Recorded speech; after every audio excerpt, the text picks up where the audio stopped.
So that's a cool Yeah, thing. we have a saying for that. We call it the figure it out gene. Yeah. Yeah. You just keep going. Keep trying to figure it out. All right, guys, here we go. We're down to our final 2 models here on the wheel. The Wheel of Fate is determining the order of our challenges for today's live stream. And this next challenge is going to be, here we go, shuffle, shuffle, shuffle, shuffle, shuffle, shuffle, and spin. This next challenge is going to be, oh baby, just as Phil predicted, challenge number 13. He's on fire.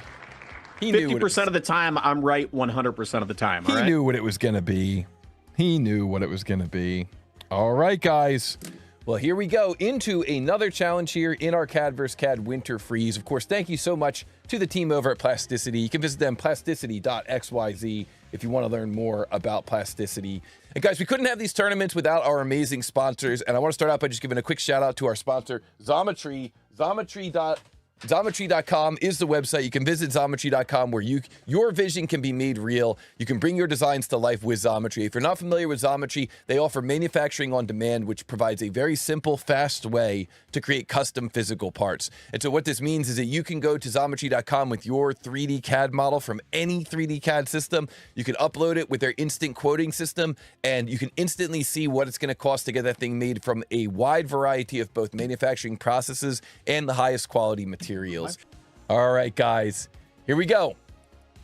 This next CAD vs. CAD battle features Dom from the United States, our number 6 seed running SolidWorks, going up against Ricardo Jean, the world champion of 3D CAD speed modeling. Dom is up by 1 point. If Dom can win this next one, he's going to go on to the finals. If Ricardo wins this next one, then we all win because we all get to see a third battle between these two titans. Here we go. This CAD vs. CAD battle begins in 3, 2, 1, go.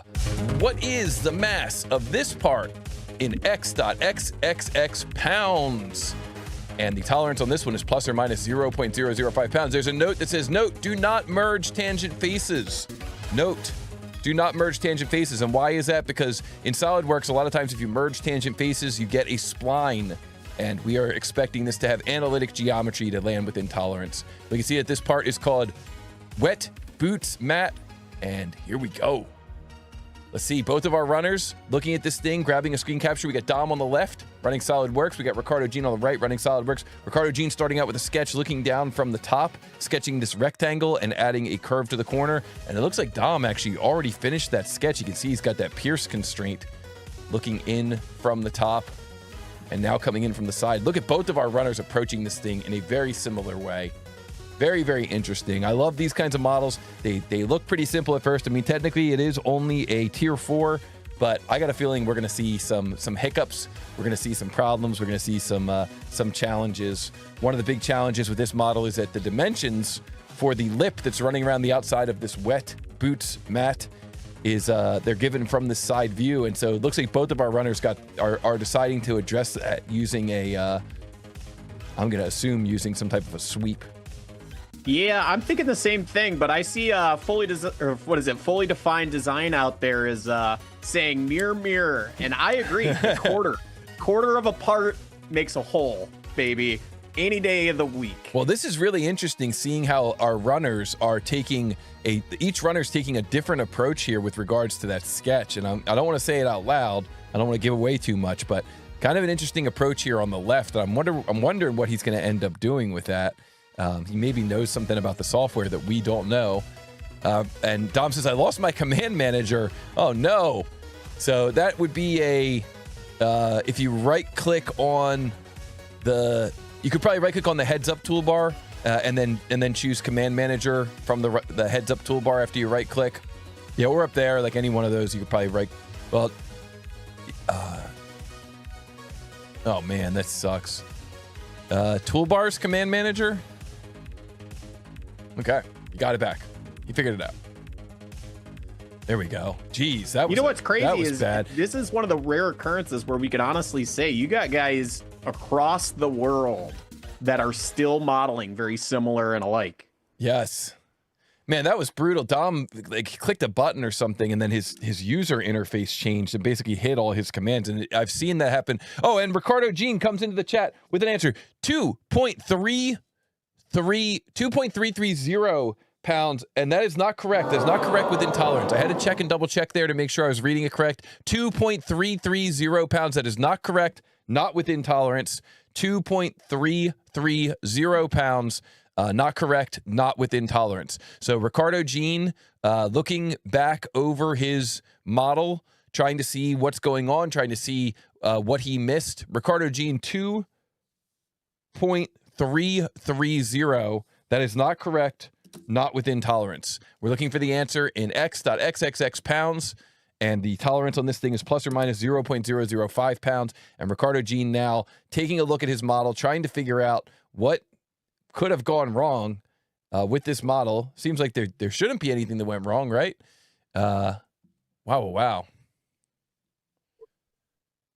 And again, I was just saying, Dom, the thing that happened with Dom there was his command manager disappeared. And I remember in tech support, we would often get calls from people saying, my command manager disappeared. How do I get it back?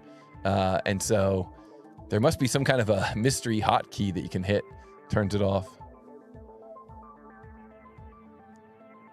All right, so both of our runners now looking at their drawing information, trying to see if they can't figure out what exactly they are missing or what needs to be done to get this thing to be fully constrained.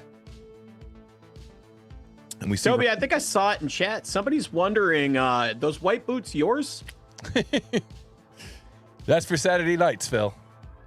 Saturday nights in PA, baby. Ricardo Jean. Let's go. Ricardo Jean looked like he edited his sketch there and moved his one dimension over. It was dimension to the inside instead of the outside. Coming in with the answer, 2.312 grams, and that is correct. And we got ourselves a tie. We got ourselves a showdown here between these two experts. This is what we like to see. And look at Dom right behind him, 2.312 pounds, also correct. Got it within just a few moments of Ricardo Jean, even suffering that darn SolidWorks user interface problem. Man, oh man, what a heartbreaker. I think if Dom hadn't suffered that, he would have definitely been closing in there. That was even with that, he was just within maybe a 20 or 30 second gap there of Ricardo. Holy smokes, holy smokes. And guys, we are going to the fourth match between these two wizards. We are the lucky ones.